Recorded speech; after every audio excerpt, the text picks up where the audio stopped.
The first sign that something was wrong came disguised as a request that sounded completely reasonable. "Can you text me before you come over?" my fiancée asked one evening. I remember laughing. "Since when? You always told me I didn't need permission." She smiled, but it looked forced. "I just like having a warning now." At the time, I didn't think much about it. We had been together for 4 years and engaged for almost 1. We practically lived together already. I had a key to her apartment. She had one to mine.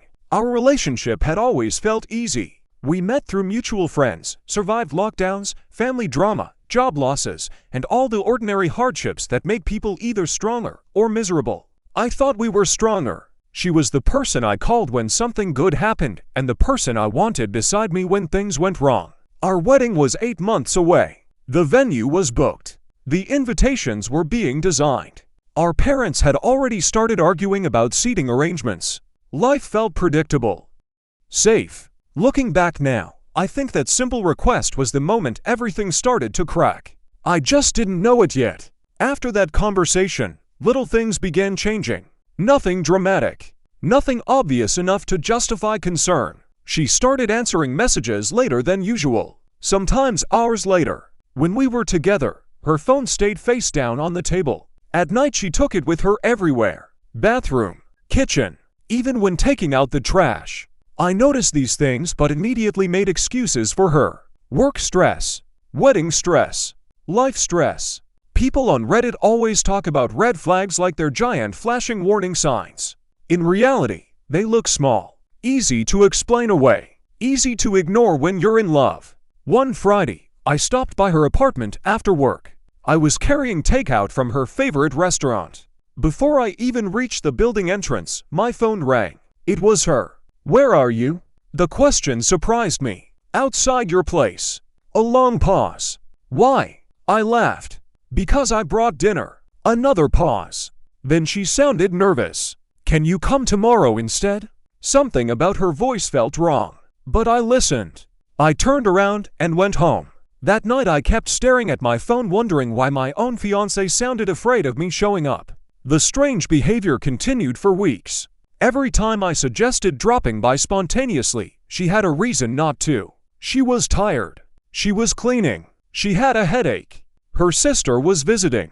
There was always something. Meanwhile, whenever she came to my apartment, everything felt normal. She was affectionate. She talked about wedding plans. She discussed baby names we might use someday. That contrast confused me. Part of me felt paranoid. Another part felt guilty for even questioning her. Trust was supposed to mean believing someone when there was no proof. At least that's what I kept telling myself. Then one evening we were sitting on my couch watching television when her phone buzzed. She glanced at the screen. For a split second, I saw pure panic cross her face. Not annoyance. Not surprise. Panic. She grabbed the phone and locked it immediately. "Everything okay?" I asked. "Yeah. Too fast. Way too fast." "Who was it?" "Just work." I nodded. But something inside me shifted. For the first time in our relationship, I felt suspicion. A tiny, ugly seed planted deep in my stomach. And once it was there, it refused to leave. A few days later, I did something I'm still not proud of. I tested her. Not in some elaborate way. I simply told her I would be out of town for the weekend visiting a friend. The trip was real, but I planned to leave on Saturday morning instead of Friday night. I wanted to see if anything changed. The moment I mentioned being away, she seemed relieved. Not happy for me. Relieved. The expression lasted less than a second, but I saw it. "Have fun," she said. "Maybe I will." I spent Friday evening alone in my apartment replaying that moment over and over. Around 10 o'clock I checked social media. Nothing unusual. No photos. No posts. No clues. Still, I couldn't shake the feeling that something was happening beyond my view. At midnight I nearly texted her. Instead, I forced myself to sleep. The next morning I left for the trip. She barely contacted me all weekend. A few short messages. A heart emoji. A miss you. Nothing more. By Sunday night, I felt ridiculous. Maybe I was imagining everything. Maybe wedding stress had turned me into one of those jealous, insecure men who destroy their own relationships. I promised myself I would stop looking for problems. That promise lasted exactly 4 days.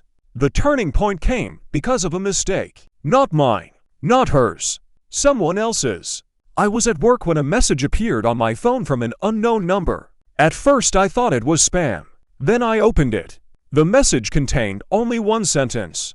"I think you should know what happens at her apartment when you're not there." Attached was a blurry photo. My stomach dropped instantly. The image showed the entrance of her building. A man was standing beside her. His arm was around her waist. The photo wasn't clear enough to identify faces, but I knew her coat. I had bought it for her the previous Christmas. For several minutes I just stared at the screen. My hands were shaking. I wanted to believe it was fake, edited, misunderstood, anything. I replied immediately. "Who is this?" No answer. "Where did you get this?" Nothing. The number never responded again. For the rest of the day I couldn't focus on anything. Every memory suddenly looked different. Every excuse sounded suspicious. Every warning sign I ignored came rushing back. That evening she called me like nothing had happened. And for the first time, I struggled to recognize the woman I loved. I didn't confront her immediately. I wish I had. Instead, I spent almost 2 weeks silently collecting pieces of a puzzle I desperately hoped was incomplete. I noticed patterns. She became unavailable during certain evenings. Calls went unanswered. Messages stayed unread. Then suddenly she'd return, cheerful and affectionate, as if nothing had happened. The worst part wasn't the suspicion. It was the uncertainty. Every explanation felt possible. Maybe the photo was innocent. Maybe the man was a relative. Maybe I was losing my mind. Then another message arrived from the same unknown number. This time there was no photo. Just an address. And a time. Saturday, 2 p.m. I stared at it for an hour. I knew exactly what it meant. Whoever was sending these messages wanted me to see something myself. Part of me wanted to ignore it. Another part needed answers more than oxygen. Saturday arrived. At 1:45 p.m., I parked down the street from her apartment. My heart was pounding so hard it hurt. I kept telling myself this would all end with a misunderstanding. A stupid explanation. A funny story we'd laugh about later. I had no idea I was about to walk straight into the worst day of my life. At exactly 2:03 p.m., I walked toward her apartment building. Every step felt heavier than the last. I remember noticing stupid details. The weather. The sound of traffic. A dog barking somewhere nearby. My brain was desperately trying to focus on anything except what I feared I might find. When I reached her floor, I froze outside her door. I could hear voices inside. A man's voice. Then hers. My chest tightened. For almost a minute, I stood there unable to move. Then I unlocked the door with my key. The apartment wasn't empty. A man I had never seen before was sitting on her couch. My fiancé was beside him. Too close. Far too close. The room went silent. Nobody moved. Nobody spoke. The stranger looked terrified. She looked pale. I felt like the air had disappeared. "What is this?" I finally asked. My voice didn't even sound like mine. She stood up immediately. "Wait, please." I looked at the man, then at her, then back again. And in that moment, before a single explanation was given, I already knew my life had just split into 2 parts. Before this room, and after it. The silence lasted only seconds. It felt like hours. "Who is he?" I asked. Nobody answered. I repeated it louder. "Who is he?" The stranger stood up. "I should leave." "No," I snapped. "You're staying." My fiancée started crying. That made me even angrier. Not because she was upset. Because it felt like she had already had time to prepare for this moment. I hadn't. "Tell me the truth," I said. She covered her face. Then came the sentence that still wakes me up some nights. "I didn't know how to tell you." Not denial. Not confusion.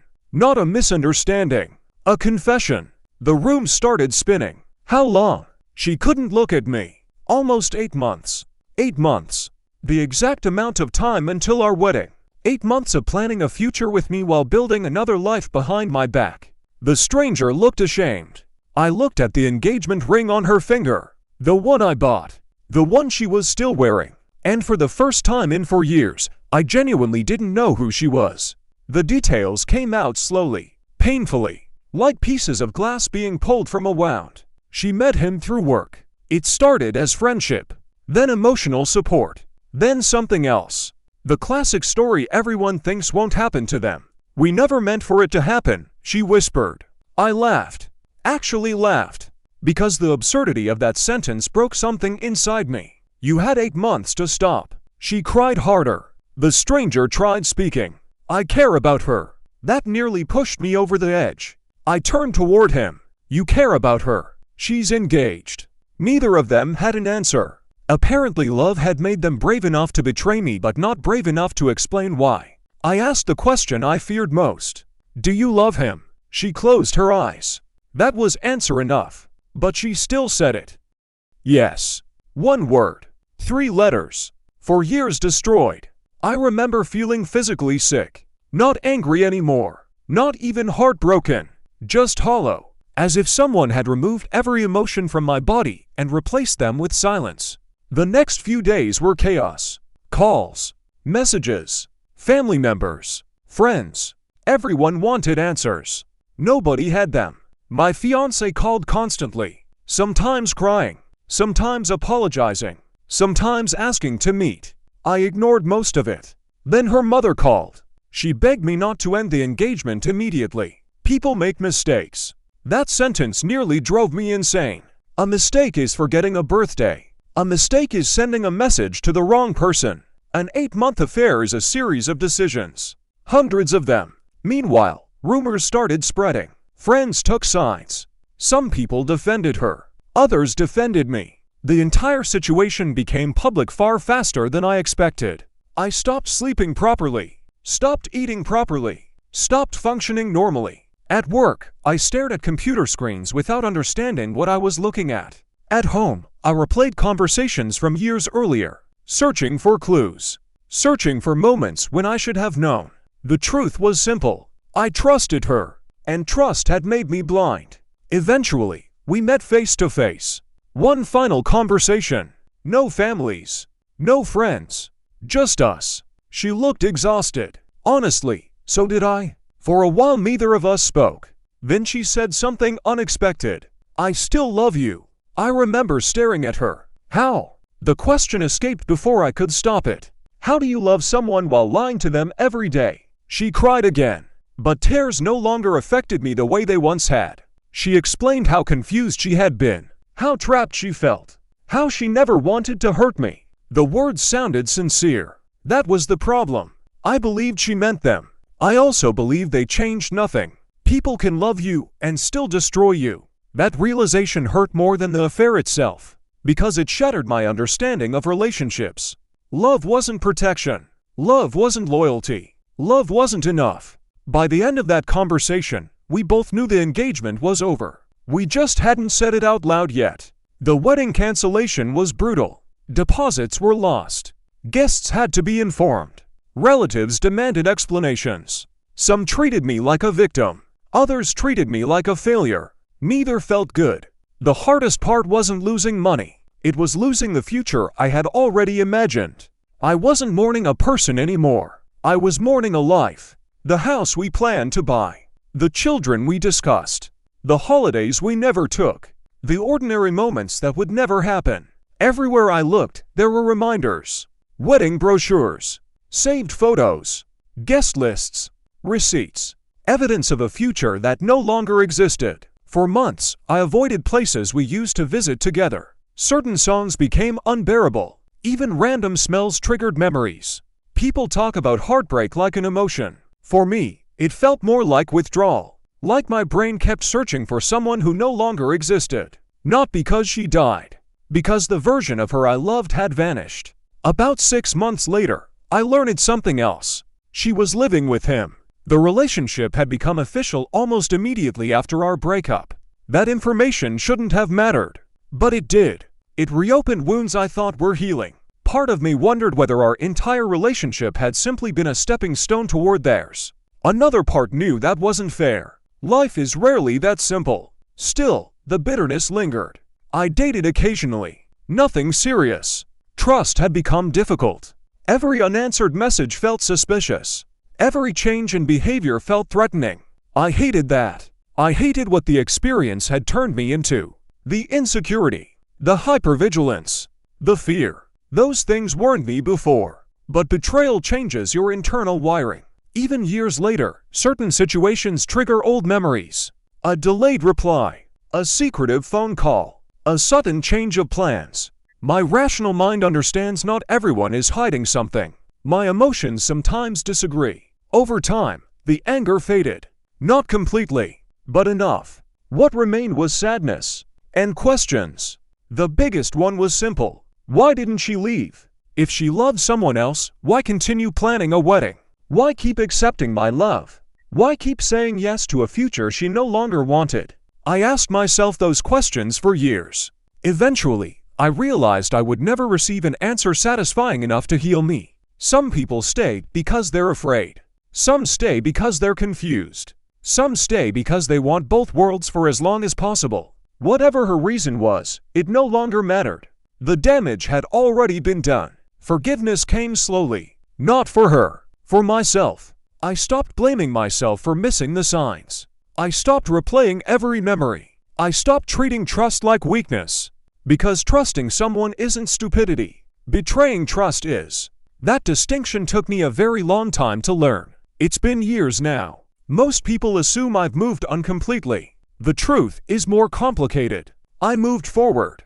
That's not the same thing. Sometimes I still think about that first strange request. The one that seemed so harmless. Can you text me before you come over? If I had ignored it and shown up anyway, maybe I would have discovered everything sooner. Maybe months of lies could have been avoided. Or maybe the ending would have been exactly the same. I don't know. What I do know is that betrayal rarely arrives as a dramatic explosion. Usually it begins with small changes, tiny inconsistencies, a feeling you can't explain. The hardest lesson wasn't learning that someone could lie to me. It was learning that I could love someone deeply and still not truly know them. I don't hate her anymore. I don't even wish her harm. But every time someone asks why my engagement ended, I remember that apartment door opening. And for a moment, I am standing there again, watching the future I believed in disappear in front of me.